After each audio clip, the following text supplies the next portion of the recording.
Pak 2 plukken aan de zijkant en doe in de uiteinden een elastiek. Maak in de linker pluk een lus.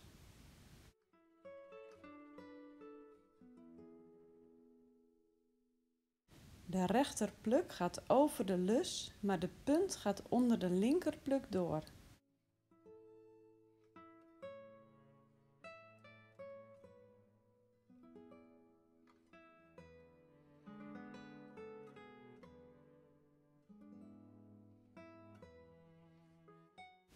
Pak de rechterpluk op door de lus van de linkerpluk en de punt haal je dan door het lusje heen.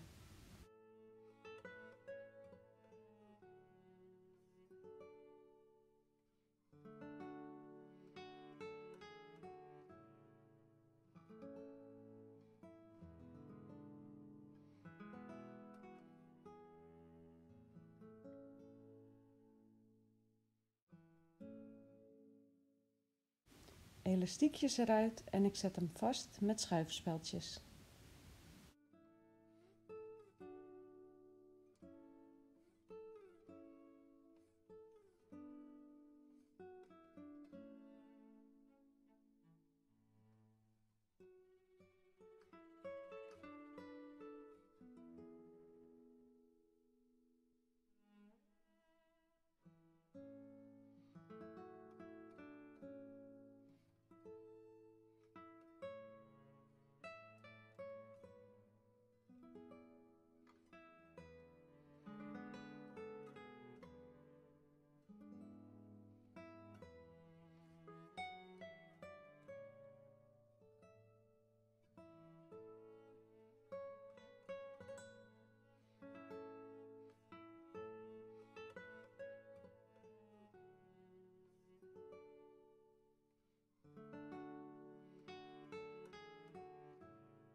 Bij deze begin ik met 2 staarten.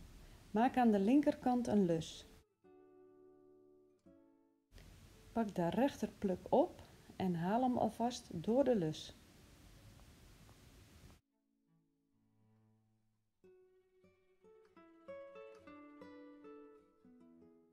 Dan gaat de punt ervan over de lus en onder de eerste pluk door.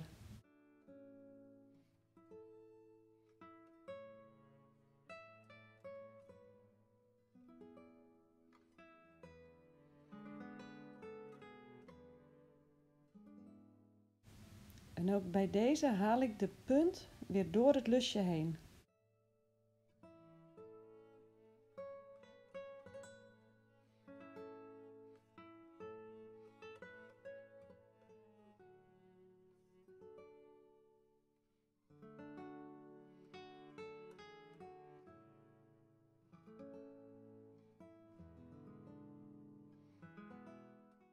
Zet het vast met schuifspelden.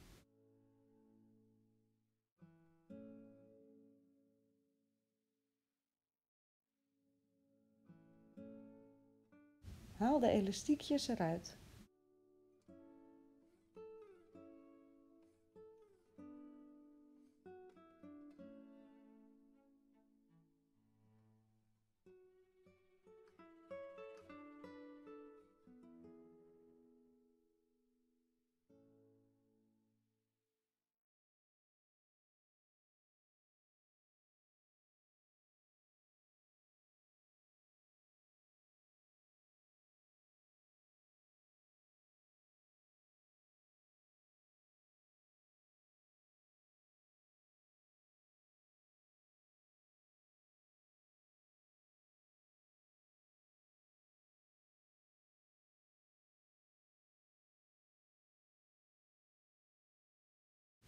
Bedankt voor het kijken en veel plezier ermee!